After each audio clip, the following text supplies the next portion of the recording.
We're going to unpack how our money mindset, shapes our financial reality and, more importantly, how we can shift that mindset to really reach those goals we have. You hit the nail on the head.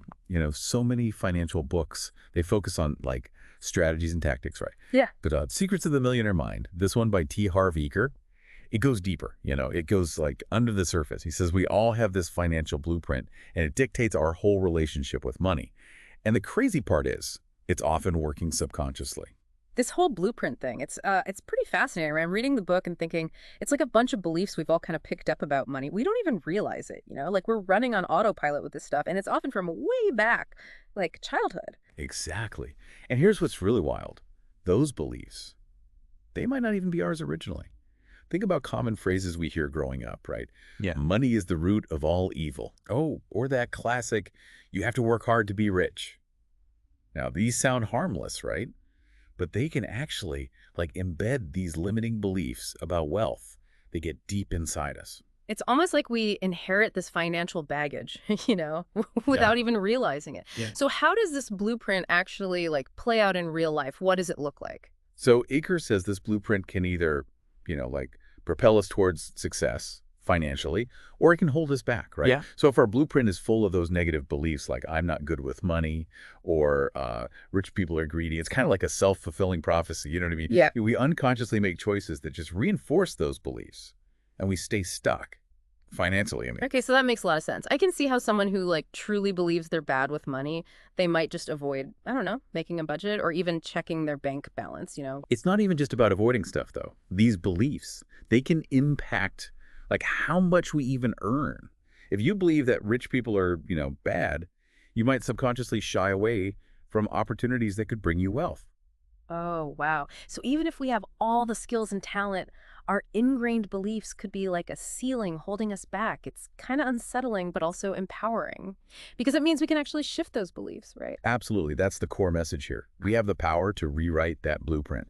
It's not about denying the past or pretending stuff didn't happen. It's about awareness, like realizing those beliefs are there and actively choosing to replace them with empowering ones, of course. I love that. So this is where things get really interesting, right? Eker introduces this TFAR model, and it's all about explaining how this transformation happens. It stands for thoughts, feelings, actions, and results. Right, right. It's Yeah. like this chain reaction. So our thoughts about money, right, they create certain feelings, and those lead to specific actions. Yeah. And ultimately, those actions determine our results financially. So if we want to change our outcomes, we got to start with changing our thoughts. So if I'm thinking, I can't afford that, I'm going to feel discouraged, probably avoid looking for solutions, and ultimately stay stuck. Exactly. But what if you thought, how can I afford that? That's a whole different ballgame. You'd feel motivated, probably start researching options, brainstorming. You'd increase your chances of actually hitting your goal. It's amazing how powerful a shift in perspective can be. It's not about ignoring reality, but looking for possibilities instead of just focusing on limitations. And that leads us to Eker's 17 wealth files, right? Those are the mindsets that he thinks really set wealthy people apart from those who struggle financially. Yes. The wealth files, they offer a fascinating glimpse into how, the wealthy think about money. For instance, wealthy people, they see themselves as creators of their financial reality, while people who struggle, they often feel like life's just happening to them. So it's about taking ownership, right? Realizing our choices, not just luck or circumstances, shape our outcomes. And that reminds me of another wealth file where Eker talks about thinking big. Wealthy people think big while those struggling tend to think small. And it's not just about dreaming bigger, it's about, being willing to step outside that comfort zone and actually pursue those big goals. Yeah. They don't let fear kind of paralyze them. They see challenges as opportunities, for growth and learning. So they're comfortable with risk, or at least they see it differently. They take those calculated risks because they see the potential for reward. And that takes us to another wealth file, that contrast between focusing on opportunities versus obstacles. Exactly. Exactly. And it's not about like being super optimistic or ignoring problems. It's about a solution-oriented mindset. So when they hit a challenge, instead of getting stuck in fear or blame, wealthy people, they immediately start looking for solutions. They want to turn that challenge into an advantage. It's like that saying, when life gives you lemons, make lemonade. The wealthy, they're like masters of lemonade Yeah, making. that's a good one. Another big difference Eker highlights is the company we keep. Hmm. Wealthy people, they tend to surround themselves with successful, supportive people. They get that our environment shapes our beliefs and behaviors. Yeah, makes perfect sense. We become like the people we spend the most time with. So being intentional about our social circle, that's got to be a smart move, especially with, our financial goals. It's not about ditching old friends, but being mindful of the energy we surround ourselves with. Yeah. Are the people we hang out with encouraging us, or are they, kind of holding us back with negativity? That's a great point. We should be seeking out people who inspire us, who challenge us to think bigger and bolder. Okay, so we've got this idea of the financial blueprint, the TFAR model, those key wealth files that contrast the mindsets. But what are some practical things we can actually do to start changing our own blueprint, I mean? Well, Eker gives a bunch of exercises, Mm. but one of the most powerful, it's really simple. Just write down your core beliefs about wealth. What do you really believe about money, success, the wealthy? Where did those beliefs come from? That conscious awareness, that's like step one to shifting our thinking. So it's like taking inventory of our financial baggage, so to speak. Once we see what we're dealing with, then we can start unpacking, decide what to keep and what to toss. Exactly. And once you've, spotted those limiting beliefs, Eker suggests using affirmations to reprogram your subconscious. You consistently repeat these positive statements about money and wealth. It's like counteracting those negative beliefs. It's like we're replacing old, outdated software with something new and powerful. Right. And it's not wishful thinking. It's actively changing how we think and feel about money. And another important thing is addressing those emotional blocks, the ones that might be tied to money, I mean. I'm really curious about those emotional blocks. What are some common ones? Oh, there are a few. Fear, shame, guilt, even a sense of unworthiness. Those are all common ones related to money. For example, someone who believes money is evil, they might unconsciously sabotage their financial success. They feel guilty about having wealth. Wow, that's deep. We focus on the practical stuff, like managing money, but our emotions play a huge role too. So acknowledging those feelings and addressing them, that's crucial. Absolutely. Eker emphasizes healing those emotional wounds, developing a healthy relationship with money, a positive one. This is so insightful. We've explored the financial blueprint, the TFAR model, the contrasting mindsets, and those powerful exercises to change our thinking. It's like we're laying the groundwork for a real financial transformation. Yes. And what's exciting is this approach, it's for everyone. You don't need special skills or knowledge.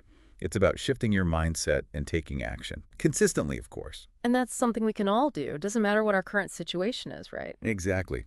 Financial success, it's an inside job. It starts with changing our internal world.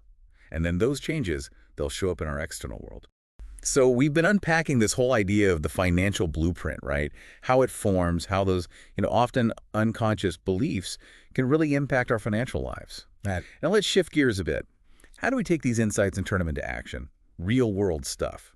That's what I'm talking about. We've done some deep inner work exploring those beliefs. Now I'm ready to see how we can actually, make some tangible changes in our financial habits and strategies, I mean. Eker's got a framework for that. He's big on managing our money wisely.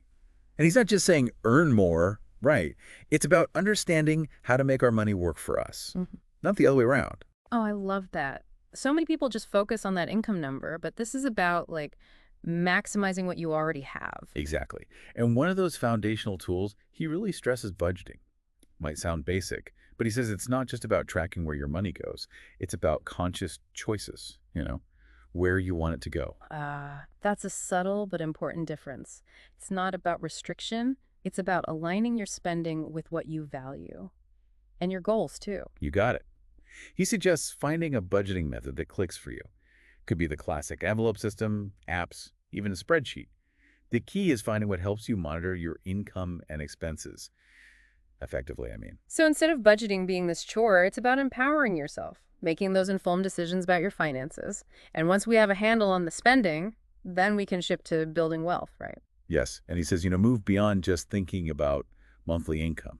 Focus on net worth. That makes sense. It's not just how much you're making, it's the total value of your assets, minus any debts you have. Exactly. And that's where investing comes in. Wealthy people, they get that their money needs to be working actively. They're not letting it sit in a bank account doing nothing. So they're looking for ways to grow that money through investments, right? even if those investments are small to start. Yeah, he encourages us to think beyond the basic savings account. Explore other vehicles like stocks, real estate, maybe even starting your own business. It's like they're building this diversified portfolio, income-generating assets, the kind that grow over time. But Eker also warns against those get-rich-quick schemes, right? The chasing trends stuff. Oh, absolutely. He's all about the long game. Building wealth for the long term, creating that solid foundation. That means investing wisely, but also managing risk. Balancing that growth potential with protecting what you've already built. It's not gambling, it's calculated decisions, informed ones. And part of that long-term vision, it involves having multiple streams of income. Relying on just one source, it can leave you vulnerable, especially these days. It's like putting all your eggs in one basket, right? If that basket drops, you're in trouble. Exactly. Wealthy people, they often have multiple streams.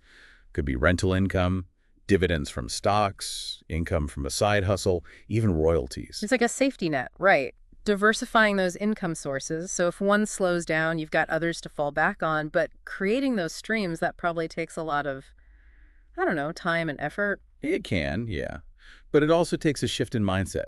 Eker says, move beyond that traditional job mentality, see opportunities everywhere. So not limiting yourself to the 9 to 5, exploring different ways to generate income based on your skills, interests, and what you have available. Exactly. And it might mean taking risks, stepping outside your comfort zone, being willing to learn new things. Which brings us back to those wealth files, right? Being a creator, thinking big, focusing on opportunities, that all becomes even more important when you're trying to build multiple income streams. It all works together. Mindset in action. Eker's big on this idea that building wealth, it's not just about piling up money, it's about creating a life, freedom, fulfillment. I love that. Aligning your financial goals with your values, using your resources to create the life you want. Yes. Having those financial resources give you options, right? You can pursue your passions, spend time with people you care about, make a difference, experience life to the fullest. So it's not about the bigger bank account. It's about freedom, living a life that has meaning, a life aligned with your purpose. So we've explored the financial blueprint, the whole mindset thing, and even some practical strategies for managing money and building wealth. What are your biggest takeaways so far? What really sticks out for me is how much Eker emphasizes taking responsibility for our financial lives. I mean, it's so easy to blame outside stuff or feel like, luck's the only thing that matters. Yeah, it's like we give up control, right? Hand over the reins to fate or whatever. Exactly.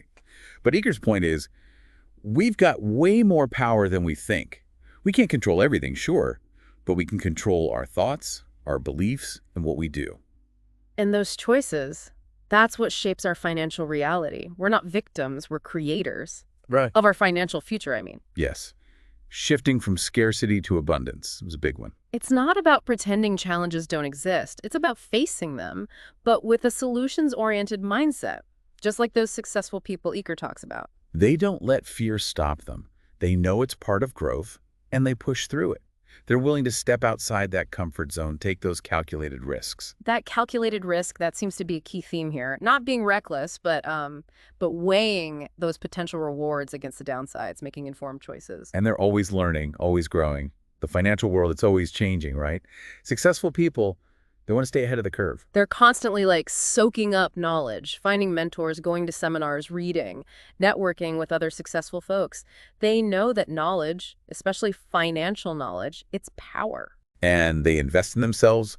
They know their mind is their biggest asset. So personal growth, skill development, that's a priority. That's something everyone can do, right? Doesn't matter where you're at financially, you can always learn, always grow, expand those skills. Become more financially savvy. Totally. And another thing Eker talks about is gratitude and giving back. Wealthy people, they understand that abundance, it's not just about how much you have. It's about using your resources to make a difference. They're generous with their time, money, talents. They get that it's important to contribute to something bigger than themselves, I mean. And it doesn't have to be these huge, grand gestures. It could be volunteering, donating, just helping someone out. Those acts of generosity, they help others, sure, but they also create this ripple effect, this sense of abundance and connection. It's a reminder that wealth, it's not just money. It's about compassion, contribution. So as we wrap up this deep dive into Secrets of the Millionaire Mind, think about this. If you could rewrite your financial blueprint today, what would it look like? What beliefs would you choose? What actions could you take, like right now, to get closer to that vision? Remember, financial success, it's a journey, not a destination. And with the right mindset, consistent effort, anyone can achieve those financial dreams. This deep dive, it's been a fascinating look at the connection between, our minds and our money. We hope it's inspired you to unlock those secrets of the millionaire mind, create a life of abundance, a life of fulfillment. Thanks for joining us.